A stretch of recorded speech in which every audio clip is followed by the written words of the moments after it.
ఈ వాక్యాన్ని వీక్షిస్తున్న సహోదరులందరికీ క్రీస్తు పేరట వందనములు. ఈరోజు వాక్యం ద్వారా దేవుడు మనతో చెబుతున్న మాట, మీ తల వెంట్రుకలన్నీ లెక్కింపబడి ఉన్నవి గనుక మీరు భయపడకుడి. మత్తయి సువార్త 10:30. మన తల వెంట్రుకలు లెక్కింపబడడానికి భయపడకుండా ఉండడానికి సంబంధం ఏంటి? మన తల వెంట్రుకలు లెక్కింపబడ్డాయంట. ఎవరి చేత? దేవుని చేత. అసలు మనం పుట్టింది మొదలు ఇప్పుడు వరకు మన తల వెంట్రుకలు లెక్క పెట్టడానికి ప్రయత్నించారా?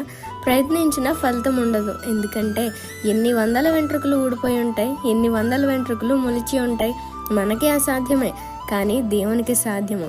తలపై ఉన్న వెంట్రుకల విషయంలోనే దేవుడు ఇంత క్లారిటీగా ఉంటే, ఎంత కేర్ తీసుకుంటే, ఇక నీ జీవితం గురించి ఇంకెంత కేర్ తీసుకుంటాడు? నువ్వు పడే బాధ శ్రమలో ఆయనకి తెలియవంటావా?